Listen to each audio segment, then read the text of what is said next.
It's so crazy to me how many people walk around doing things they don't want to do. Why are you doing things you don't want to do? Just stop.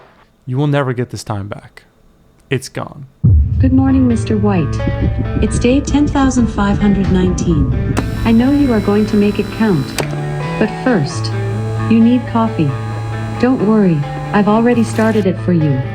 Enjoy.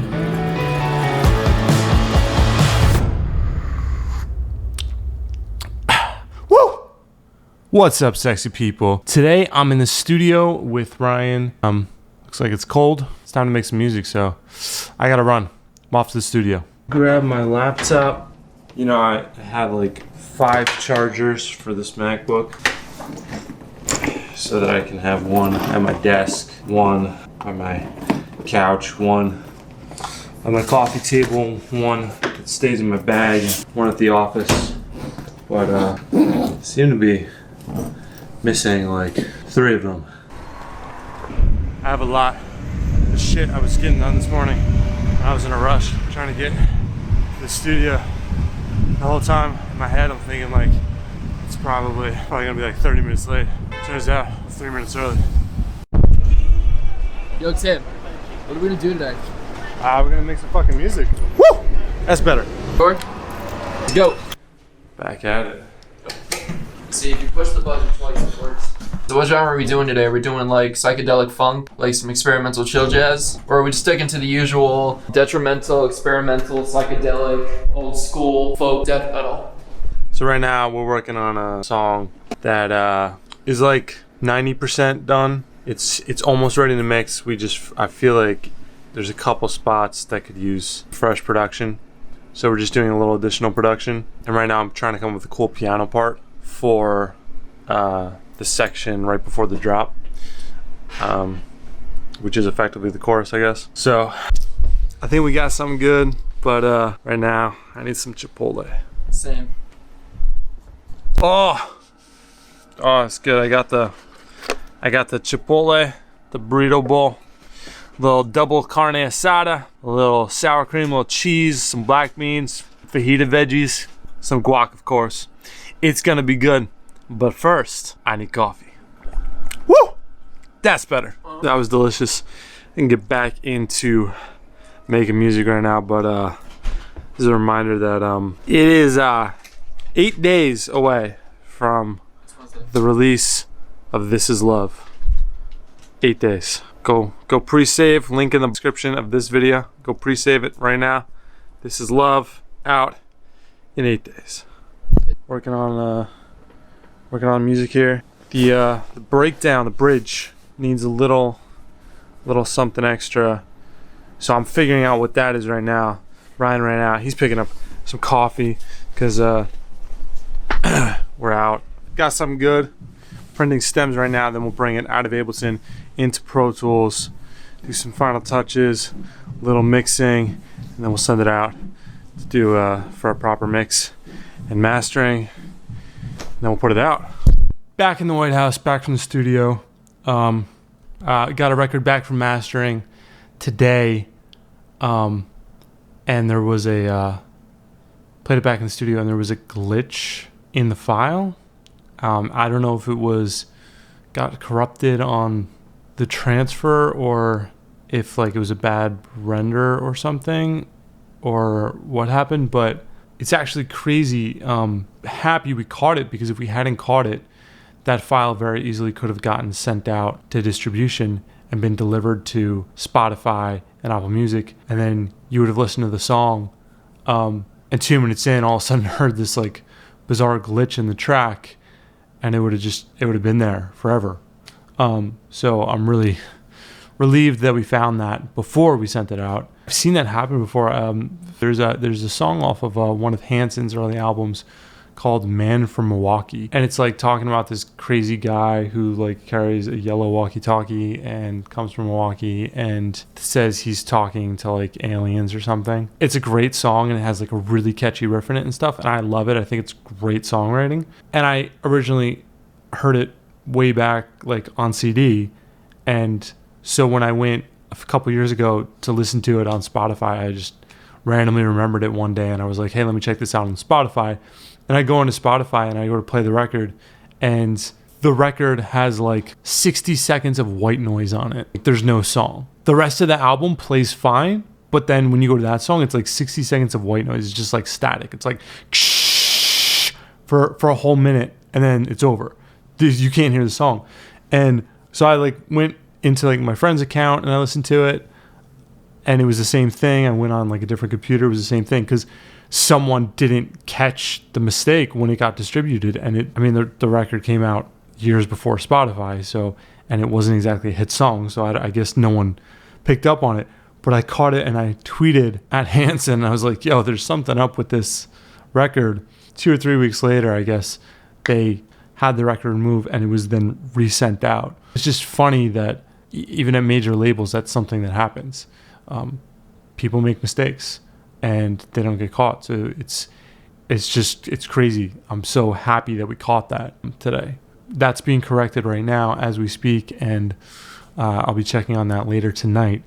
In the meantime, I'm taking all of the additional production we did on a different song today, and I'm bringing that into Pro Tools here, and I'm going to be doing a rough mix on that, make sure everything sounds good before I send it out. It's crazy right now, the schedule. I've mentioned this briefly before, but for 2020, my plan as far as content is to deliver to you guys one video every single day, one live stream every single week, one new song every single month. So that's 12 songs. And the timeline on a song is that there's an 8-week lead time for it to be finished, and that's mixing and mastering. Mastering has to be scheduled weeks and weeks in advance. My mastering engineer engineers a lot of very popular records and works with a lot of artists, so he's booked out months ahead of time. And then mix takes a couple weeks and also has to be booked. So I'm sending a record out now to get mixed that will come out in April, but we have a song coming out next week. We have a song coming out in February. We have a song coming out in March. And I'm currently wrapping up the production on a song coming out in May, and also doing a little bit of work on a song that's coming out in June, and collaborating with someone on a song that's coming out in July. And I've already have the song for September, October, and November written, and there's a rough idea for the production down, and I'll start working on the production of those very soon. So dealing with all this, the fact that I'm writing songs that are going to come out even next year, while producing songs that are going to come out in the fall, while working on sending things out to mix and mastering, and working on videos and creative for things that are happening in the summer and the spring, while things that are coming out in February and March are already in the pipeline, and we're planning out promotional things for it. And it's so crazy to juggle all of that. I've done it before, but not at this scale. A song every month is a lot, and it's essentially every 4 weeks a new song coming out, with lyric videos and music videos and BTS videos and all sorts of content surrounding that. And all of these records need album art, so we have to figure out what is that album art going to be. Are we going to shoot it? Is it going to be illustrated? You have to figure out what all those creatives are, and the style for each song, and how that's going to look. And so this is all the stuff that I've been juggling right now. And on top of that, making a video every single day, and then doing all of the other things I do, like consulting work and creating things for brands, and doing additional work for other artists. So my mind is chaotic, and of course, still finding time to play and to have fun and to learn. I'm constantly, I book out time every day to educate myself on something new, to learn a new skill, something new about the industry. Every morning I wake up, and one of the first things I do is I get a news digest of all the music industry things that are happening, and I catch up on that to see if there's any new technologies I should be aware of, or any new campaigns that are going on where they did something interesting or took a unique approach to marketing a record or something. So, I'm staying on top of that. And so that's kind of like very much have ADHD. I don't do well just focusing on one thing, but there are a lot of things that I'm passionate about. And I finally, after about 10 years of struggling, figured out how to manage that. And the way I manage that is to just constantly be doing different things that I love and figure out where they all align. So if I'm making a video like this one that's seemingly unrelated to music, but it's not, because I can show you the process of me making music and marketing music, and I can tell you about the music in that video. So yes, I'm making a video, which is something that I'm passionate about, but I'm also tying it into my music, and it's helping my music, and it's helping me sell music, and it's helping me get new opportunities to work in music. And then when I work in music, well, that's not really related to video, but at the same time, that gives me a vehicle for when, like, I can be creative with that and making videos around it. I can make music videos and creative lyric videos and stuff. And I like photography, and I like taking pictures, and I can do that on my Instagram and use that as a tool to promote both my videos and my music. And then I love traveling, and when I travel, I get inspired to write new music, and I can also document that in videos. And I do a lot of consulting work, and I do work for other brands and stuff, and I can document that in videos, and I can use my music in that work, and I can use that work to connect with other people. And I can take my music and I can license it to brands for them to use. And you see me doing some influencer type work where I'm promoting products on behalf of brands, or you'll see sponsored posts and stuff. And that stuff is very difficult to do when it's inauthentic. I think that just, is a bad scene, like seeing all these models on these Instagram models that are promoting weight loss tea and all this stuff. They're clearly like, they didn't lose weight by drinking a weight loss tea. They lost weight because they go to the gym every day and they don't eat more calories than they burn. That's it. So that's how they're skinny. It's not because they drink a special weight loss tea. It's not because they take these diet pills. Seeing them promote that in this completely inauthentic way, and seeing these fitness models who like give you these workouts that they've clearly never done. They just like the inauthentic life of this influencers is, I don't think it's sustainable, and I don't think it works, and I think people see right through it. So for me, it's exciting to be able to make everything a cohesive story where I find myself getting hired by a brand to do something, and it's something I'm passionate about. I can align with products that I use every day. A lot of the stuff, I make a lot of stuff. I'm making something every day. I make music, I make videos, I make coffee. I'm always making something. Being approached by brands who like ask me to go along with the tools that I use, or if it's the fashion that I'm already wearing, you know what I mean? It's like Movement sends me a watch. Like, you guys know I love watches. I have 1 million of them. I love them. I'm a huge watch guy. And when someone sends me a watch and it's a cool watch and it matches my aesthetic, like, I'm going to wear it. You know what I mean? I've always in my head been like, I am so ADHD. There's so many things in this life that I want to do. And like, I've turned down a lot of job offers. I've been offered a lot of jobs that paid really good money to do things that didn't interest me, because like the most precious resource we have is time. You can have all the money in the world. You can have 1 million friends. You can have anything you could possibly buy. You can have like all your family around you all the time, but you cannot get more time. So to me, like, making every day count is the most important thing. That's why I literally count every day, because to me, time is the most precious thing there is, and I don't want to waste it. So for me, the worst thing I could do is spend a day promoting something I don't believe in, or spend a day working for someone I don't like, or spend a day doing a job that I don't believe in, working on a product that I don't believe in. And so for me, it's always been, how can I do the things that I love, that I'm passionate about, that I want to spend my time doing? And let me focus on that and do that, and I'll figure out how to make money with it later. It's always been about chasing the passion and chasing the things that I'm good at. It's a waste of my time to do anything else. I don't want to look back on my life and regret having spent my time on things that I don't love and that I'm not passionate about. And I'm passionate about making things. I'm passionate about music, making videos, being creative, writing, traveling, and sharing that journey with you.